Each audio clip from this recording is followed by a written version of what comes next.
Episode 5 द्यूतसभा और पांडवों का वनवास। Intro music. नमस्कार दोस्तों, महाभारत की कथा में आपका स्वागत है।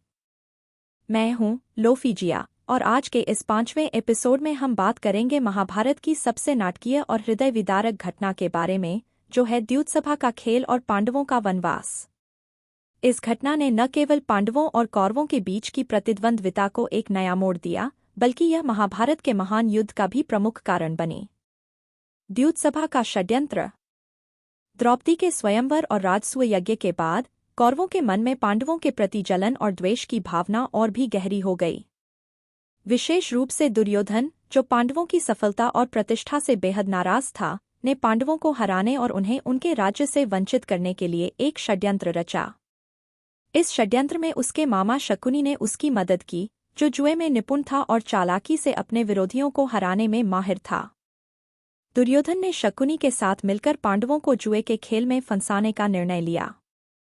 वह जानता था कि युधिष्ठिर, जो धर्म का पालन करने वाले राजा थे, जुए के निमंत्रण को अस्वीकार नहीं करेंगे। दुर्योधन ने अपने पिता धृतराष्ट्र को भी मनाया कि वह युधिष्ठिर को जुए के लिए आमंत्रित करें, और इस प्रकार पांडवों के विनाश का खेल शुरू हुआ। जुए की शुरुआत।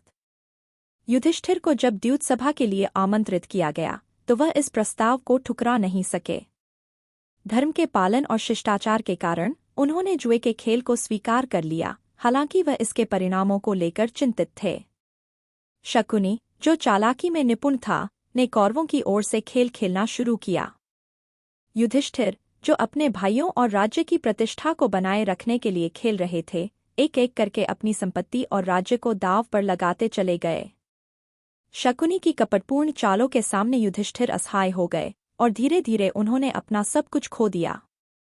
अंत में उन्होंने अपने भाइयों को भी दांव पर लगा दिया और हार गए। द्रौपदी का अपमान। जब युधिष्ठिर ने अपना सब कुछ हार दिया, तो उन्होंने अंत में अपनी पत्नी द्रौपदी को दांव पर लगा दिया। इस घटना ने महाभारत की कथा में एक नया मोड़ लाया। द्रौपदी को जुए में हारने के बाद दुर्योधन ने शासन को आदेश दिया कि वह द्रौपदी को सभा में खींच लाए। शासन ने द्रौपदी को बालों से पकड़कर सभा में खींच लिया और उसके साथ दुर्व्यवहार किया। इस घटना से द्रौपदी बेहद आहत हुई और उसने कौरवों के इस अपमान के खिलाफ प्रतिशोध की शपथ ली।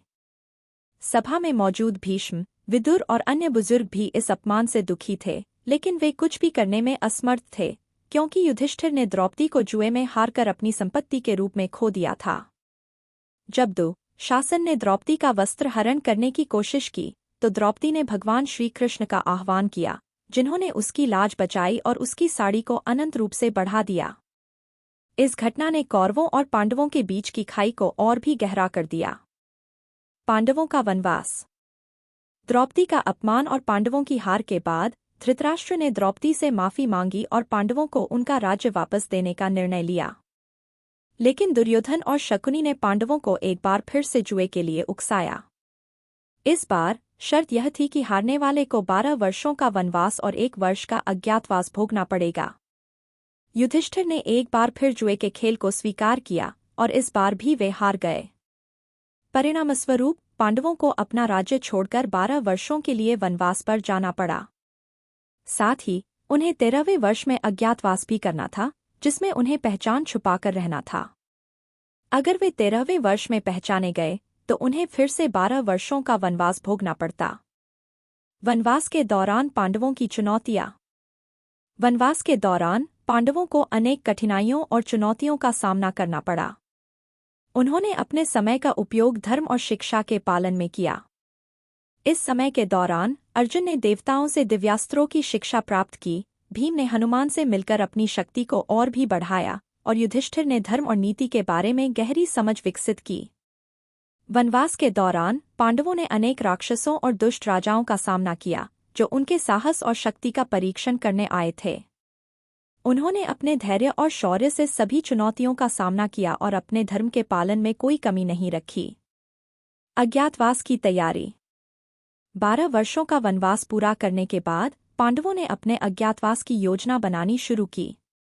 उन्हें ऐसा स्थान चुनना था जहां वे आसानी से पहचाने न जा सकें। इस दौरान उन्होंने विराट नगर को चुना, जहां वे अपनी पहचान छुपाकर रहे। युधिष्ठिर ने विराट नगर के राजा विराट के यहाँ एक ब्राह्मण के रूप में शरण ली, जबकि भीम ने एक रसोइया और मल्ल के रूप में काम किया। अर्जुन ने बृहन्नला नामक नपुंसक नर्तक के रूप में अपना रूप बदला, नकुल ने घोड़ों की देखभाल करने वाले सेवक के रूप में और सहदेव ने गायों की देखभाल करने वाले के रूप में कार्य किया। द्रौपदी ने रानी सुदेशना की दासी के रूप में अपनी सेवा दी। समाप्ति। इस एपिसोड में हमने देखा कि कैसे द्यूतसभा का खेल पांडवों के लिए एक बड़ी विपत्ति लेकर आया। द्रौपदी का अपमान और पांडवों का वनवास महाभारत के संघर्ष की नींव रखता है। अगले एपिसोड में हम अज्ञातवास के दौरान पांडवों के जीवन और विराट नगर की घटनाओं पर चर्चा करेंगे। अगर आपको यह एपिसोड पसंद आया हो तो हमारे चैनल को सब्सक्राइब करें, वीडियो को लाइक करें और अपने दोस्तों के साथ साझा करें। अगले एपिसोड में आपसे फिर मुलाकात होगी। धन्यवाद। Outro music. यह स्क्रिप्ट महाभारत के प्रमुख घटनाओं में से एक द्यूतसभा, द्रौपदी के अपमान और पांडवों के वनवास को विस्तार से कवर करती है। यह दर्शाती है कि कैसे इन घटनाओं ने महाभारत के युद्ध के बीज बोए और पांडवों के जीवन को हमेशा के लिए बदल दिया।